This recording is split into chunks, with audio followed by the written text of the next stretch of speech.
Hey, you wild women. Okay, I'm just checking my calendar now because the date that this episode is coming out, the Christmas present you really need, inner peace, we have this scheduled for Christmas Eve.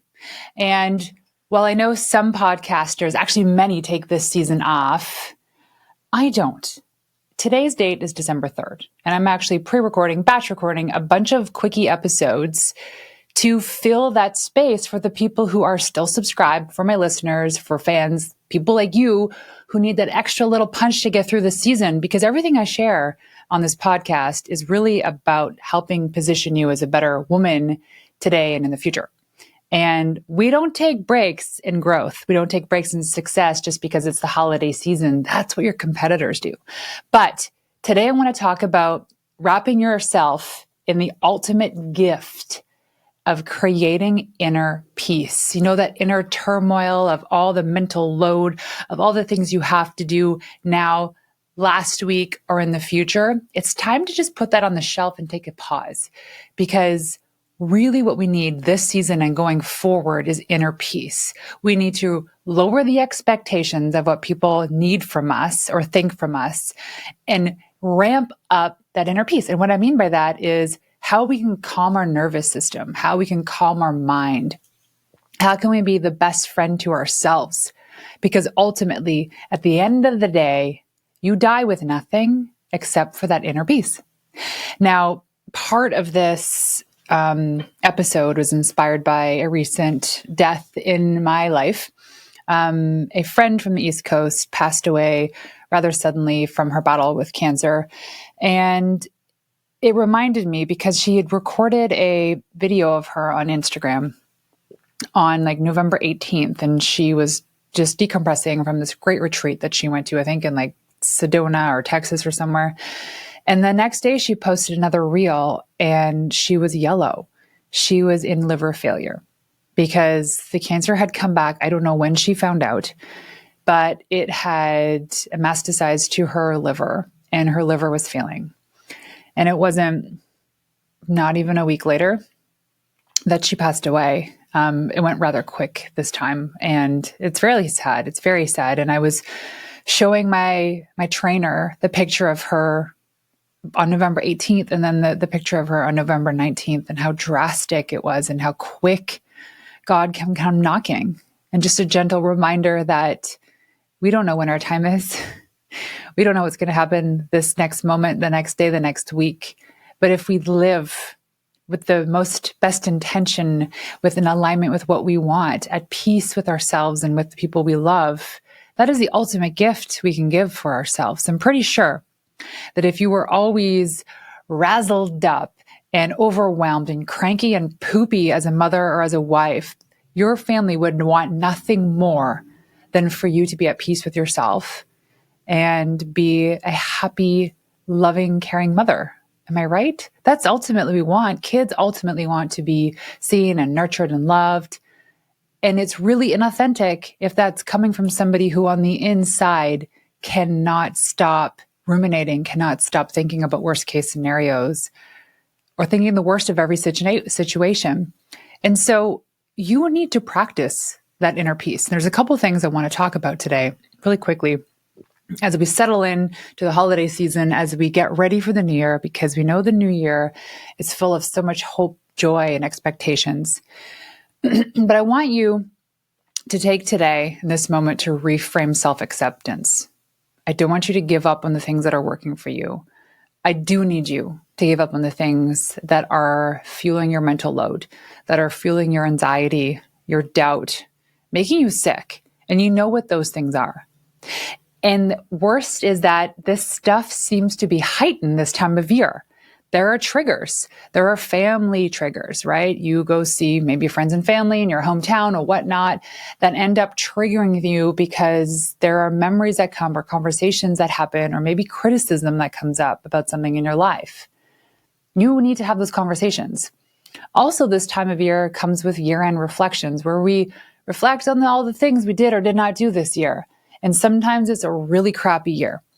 And sometimes there aren't big home runs that we have and we feel guilty because we should have done more or been busier or lost that extra weight or made more money or divorced the husband or married the man. We think like every year we have to accomplish something big in order to feel like we've achieved something, when maybe the ultimate success, the ultimate achievement in your life is really about creating that inner peace. Because when we calm our mind, we calm our spirit, our heart, our nervous system, it opens up so much more. It's the best gift in the world. It opens up the positive energy. The right people come in your world. Like my spiritual therapist says, if you get to the point in your life where there could be a rave going on right next to you and you're at peace, you've reached enlightenment. And we're all trying to heal our spirit. We're all trying to heal generational wounds. And that's a big task, but we all have that divine assignment. Some are easier than others. Some have bigger impact than others, but we're not comparing ourselves to each other. This time of year, it's really about that reflection on the things that you were successful at. And maybe give yourself a boost to where you could be better next year. I also want you to make a note to not use this time of year to fall off. So last night I made really yummy chocolate and candy cane dipped sugar cookies with my children because we're going to a family friend function tonight and we needed to bring the dessert. And the cookies were smaller than I thought, which was great. But I caught myself having one this morning and I thought, you know what? It's okay. It's just this time of year. I can do this. But then I caught myself having one after gym. And I said, I need to make a note of that for my podcast recording today. While I think in moderation, these things are okay because, quote, it's this time of year, when you actually think about all the things that you do that aren't favoring your mental or physical or spiritual health because it's just that time of year or it's that time of the month or it's that time of the week, we're essentially giving up control of how we can feel. Because you don't feel good after you have one or two glasses of wine. You don't feel good after crushing a bag of chips or eating all those cookies or missing the gym or not drinking enough water. And we say, oh, it's that time of year. I'll just get back on track on Monday, or I'll just get back on track January 1st. If you can't actually get back on track this moment today, you will lose. This season is the ultimate test of your endurance. It is the ultimate test of your consistency and habits. There's two things that are kind of trending on TikTok today. One is the understanding of separation season. My husband says this too. So separation season is the time to create distance between you and your competitors and the old version of you. You could even let go of the word competitors. You can say separation season is something that begins today because you know you need to change something and you are separating yourself from the old version of you. The other thing that's trending on TikTok right now is called the winter arc.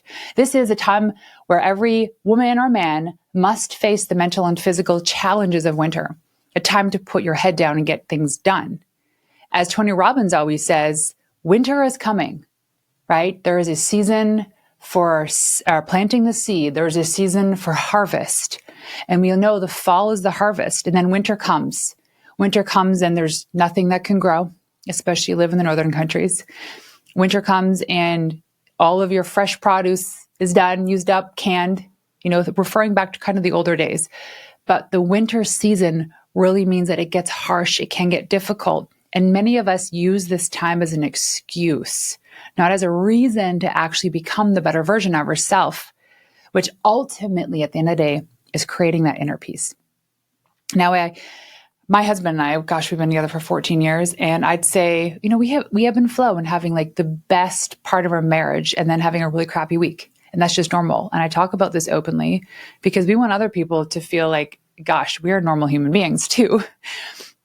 That being said, the best thing I've ever done for my marriage, the best thing I've ever done as a parent is work on my own crap, is to understand bring the awareness, the attention to the thing where I'm actually creating the negative energy, where I'm actually the toxic person, where I'm the grumpy person or the bitch, as they may call it.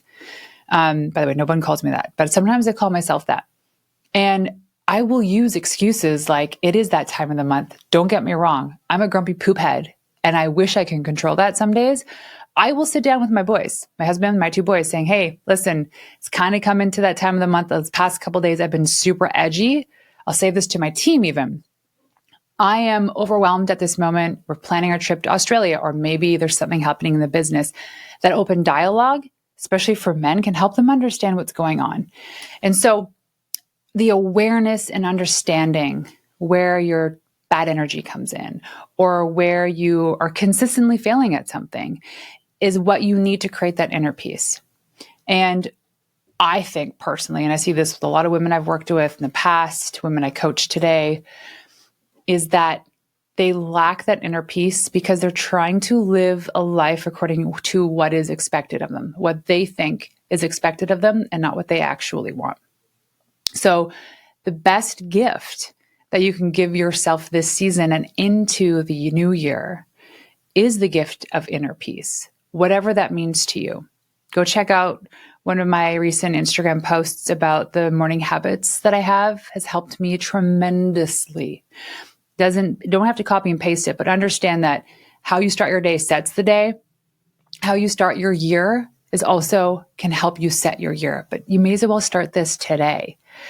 The eve before the holidays, the eve before the new year, is make that plan. It doesn't have to be complicated, but just know the end of the day, the ultimate goal is for you to feel at peace with yourself. Because if you're at peace with yourself, everything can be going on around you. Crap can be flying, sirens can be going off, and you are not triggered. And that is ultimate gift that we want to achieve. So there's a challenge for you is this week, today, I want you to write yourself a self-acceptance letter as a gift. I want you to sit down and write down all the things you are good at, you love about yourself, all the things that you want to achieve in the coming weeks, months, and years. And then put it in an envelope, maybe putting in a stocking, or maybe if you do celebrate Christmas or the holidays, put it somewhere special. Maybe if you don't, that's okay too. But this time of year, just write that. And then at a special moment, whether it's Christmas morning for you or some other holiday, open it up and read it to yourself. Or maybe save it for next year. But you need to get it on paper because you are so capable. Gosh, if I'm able to do this, anybody's able to do this, right? Live life, be happy, have a great family, great husband, good business. We're all capable of achieving so much more. So write yourself a self-acceptance letter. And if you do feel like sharing some of it with me on social media, that would be amazing. Follow me at Renee_Warren. But 'tis the season. And if you do celebrate the holidays, I want to say Merry Christmas, Happy Holidays, and a very special Happy New Year. Until next time, ladies, peace out.